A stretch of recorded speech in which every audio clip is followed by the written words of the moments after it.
Good morning మిత్రులందరికీ నమస్కారం. Andhra Pradesh high court వాళ్ళు ఒక భారీ నోటిఫికేషన్ను రిలీజ్ చేయడం అనేది జరిగింది. ఈ నోటిఫికేషన్ ద్వారా 15 కేటగిరీల ఉద్యోగాలను భర్తీ చేయడం అనేది జరుగుతుంది అని అందులో పేర్కోవడం అనేది జరిగింది. అయితే ఈ 15 కేటగిరీలలో ఏ కేటగిరీ ఉద్యోగాలు ఉన్నాయి, ఏ కేటగిరీలో ఎన్ని ఉద్యోగాలను భర్తీ చేయడం జరుగుతుంది అన్న వివరాలను మరియు కమ్యూనిటీల వారీగా ఇక్కడ ఓసీ కేటగిరీ వారికి ఎన్ని పోస్టులను కేటాయించారు, ఈడబ్ల్యూఎస్ వారికి ఎన్ని పోస్టులను కేటాయించారు, బీసీ వర్గానికి ఎన్ని పోస్టులను కేటాయించారు, అందులో BCA, BCB, BCC, BCD, BCE వారికి ఎన్ని పోస్టులు ఉన్నాయి, మరియు ఎస్సీ కేటగిరీలో ఎన్ని పోస్టులను కేటాయించారు, మరి అదేవిధంగా ఎస్సీ కేటగిరీలో ఇక్కడ కేటగిరీ వారీగా ఏ కేటగిరీకి ఎన్ని పోస్టులను కేటాయించారు, మరియు ఇక్కడ వికలాంగులకు ఎన్ని పోస్టులను కేటాయించారు, స్పోర్ట్స్ కోటాలో ఎన్ని పోస్టులను కేటాయించారు అన్న పూర్తి వివరాలను ఈరోజు మీకు ఈ వీడియో ద్వారా తెలియజేస్తాను. దీనితో పాటుగా ఈ పోస్టులకు దరఖాస్తు చేసుకోవాలి అంటే క్వాలిఫికేషన్ ఏముండాలి, మరియు ఎంత వయసు కలిగి ఉండాలి, ఈ పోస్టులకు దరఖాస్తు చేసుకోవాలి అంటే ఎప్పటి నుంచి ఎప్పటి వరకు దరఖాస్తు చేసుకోవలసి ఉంటుంది అన్న పూర్తి సమాచారాన్ని ఉన్నది ఉన్నట్టుగా మీకు తెలియజేయడం అనేది జరుగుతుంది. ఇప్పటి వరకు అంతర్నేత్ర ఛానల్ను చూస్తూ సబ్స్క్రైబ్ చేసుకున్నటువంటి వాళ్ళు, మన ఛానల్లోకి కొత్తగా వచ్చినటువంటి వాళ్ళు తప్పకుండా అంతర్నేత్ర ఛానల్ను ఆదరించి సబ్స్క్రైబ్ చేసుకోండి. ఇక విషయంలోకి వెళ్ళినట్లయితే ఆంధ్రప్రదేశ్ హైకోర్టు వాళ్ళు 15 కేటగిరీల ఉద్యోగాలను భర్తీ చేయడానికి నోటిఫికేషన్ను రిలీజ్ చేయడం అనేది జరిగింది. టోటల్ గా ఇందులో 300 ఉద్యోగాలను భర్తీ చేయడం అనేది జరుగుతుంది. ఈ 300 ఉద్యోగాలలో ఇప్పుడు 15 కేటగిరీలు అనుకున్నాం కదా, ఏ కేటగిరీలో ఎన్ని పోస్టులు ఉన్నాయి, ఆ కేటగిరీ పేరేంటి అంటే ఇక్కడ సెక్షన్ ఆఫీసర్ పోస్టులు 5 ఉన్నాయి. ఆ తర్వాత సీనియర్ సిస్టమ్ ఆఫీసర్ పోస్టు 1 ఉంది. కంప్యూటర్ ఆపరేటర్ పోస్టులు 31 ఉన్నాయి. తర్వాత అసిస్టెంట్ లైబ్రేరియన్ పోస్టులు 1 ఉంది. లైబ్రేరియన్ గ్రేడ్ 2 పోస్టు 1 ఉంది. యూడి స్టెనోగ్రాఫర్ పోస్టు 7 ఉన్నాయి. అసిస్టెంట్ పోస్టులు 78 ఉన్నాయి. ఎగ్జామినర్ పోస్టులు 27 ఉన్నాయి. టైపిస్ట్ పోస్టులు 44 ఉన్నాయి. కాపీయిస్ట్ పోస్టులు 34 ఉన్నాయి. డాటా ఎంట్రీ ఆపరేటర్ పోస్టులు 50 ఉన్నాయి. స్టెనోగ్రాఫర్ పోస్టులు 1 ఉంది. ఆఫీస్ సబార్డినేట్ అటెండర్ పోస్టులు 20 ఉన్నాయి. ఈ విధంగా 15 కేటగిరీల్లో 300 ఉద్యోగాలను కేటాయించడం అనేది జరిగింది. వీటిని భర్తీ చేయడం అనేది జరుగుతుంది. అయితే కమ్యూనిటీల వారీగా ఏ కమ్యూనిటీకి ఎన్ని పోస్టులు కేటాయించారు అన్నది కూడా మీకు తెలియజేస్తాను.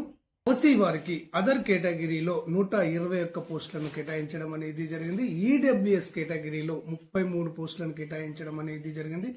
బీసీ వారికి 84 పోస్టులను కేటాయించడం అనేది జరిగింది. ఈ 84 పోస్టులలో బీసీఏ వారికి 24 పోస్టులను కేటాయించడం అనేది జరిగింది. బీసీబీ వారికి 26 పోస్టులను కేటాయించడం అనేది జరిగింది. బీసీసీ వారికి 3 పోస్టులను కేటాయించడం అనేది జరిగింది. బీసీడీ వారికి 19 పోస్టులను కేటాయించడం అనేది జరిగింది. బీసీఈ వారికి 12 పోస్టులను కేటాయించడం అనేది జరిగింది. ఈ విధంగా కేటగిరీల వారీగా బీసీలకు 84 పోస్టులను కేటాయించడం అనేది జరిగింది.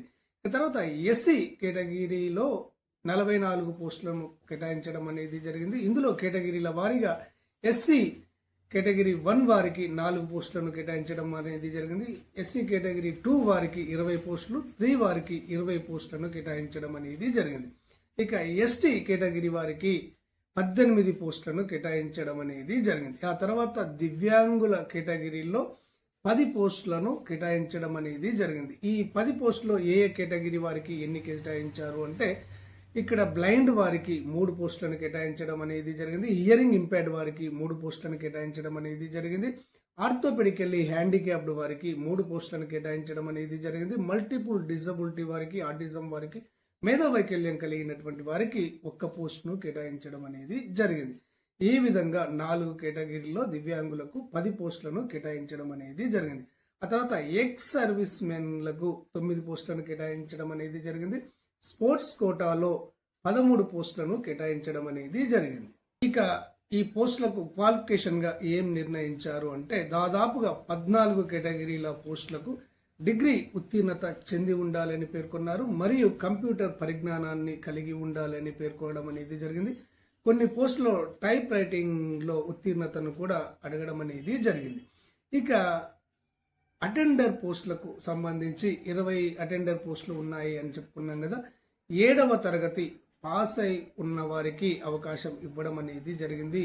ఇక్కడ హయ్యర్ ఎడ్యుకేషన్ చదివినటువంటి వారికి ఇందులో దరఖాస్తులకు ఆస్కారాన్ని కల్పించలేదు. అంటే 7th క్లాస్ పాస్ అయి ఇంటర్మీడియట్ ఫెయిల్ అయినటువంటి వారికి అవకాశాన్ని కల్పించడం అనేది జరిగింది.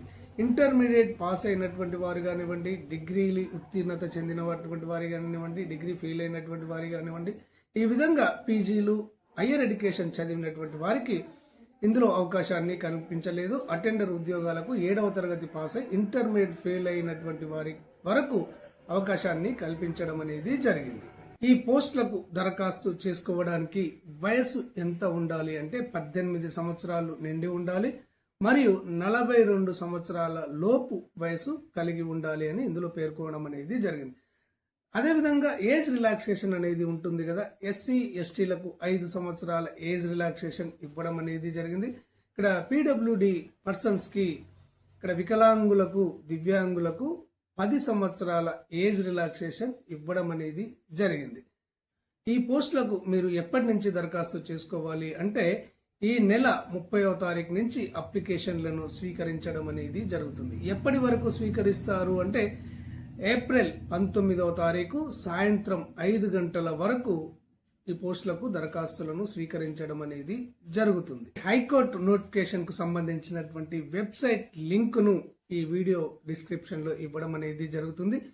ఆ లింక్ పైన క్లిక్ చేసినట్లయితే మీకు ఈ నోటిఫికేషన్ ఓపెన్ కావడం అనేది జరుగుతుంది. పూర్తిగా ఈ నోటిఫికేషన్ చదివిన తర్వాతనే మీరు అర్హులైతేనే ఈ పోస్టులకు మీరు దరఖాస్తు చేసుకోండి. ఓకే ఫ్రెండ్స్, ఆంధ్రప్రదేశ్ రాష్ట్రం నుంచి ఇక్కడ డిసడ్వాంటేజ్ పీపుల్, వికలాంగులు కానివ్వండి, వృద్ధులు కానివ్వండి, వితంతువులు కానివ్వండి, ఒంటరి మహిళలు కానివ్వండి, వీరికి ప్రభుత్వం అందిస్తున్నటువంటి సంక్షేమ పథకాలకు సంబంధించి ఎలాంటి లేటెస్ట్ అప్డేట్ వచ్చినా గానీ, మరియు దివ్యాంగుల బ్యాక్లాగ్ పోస్టులకు సంబంధించి ఏ జిల్లా నుంచి నోటిఫికేషన్ వచ్చినా గానీ, మరియు ఇతర ఉద్యోగాల నియామకాలకు సంబంధించినటువంటి ప్రకటనలు రిలీజ్ అయినా గానీ వాటి యొక్క సమాచారాన్ని ఉన్నది ఉన్నట్టుగా అంతర్నేత్ర ఛానల్ మీకు తెలియజేయడం అనేది జరుగుతుంది.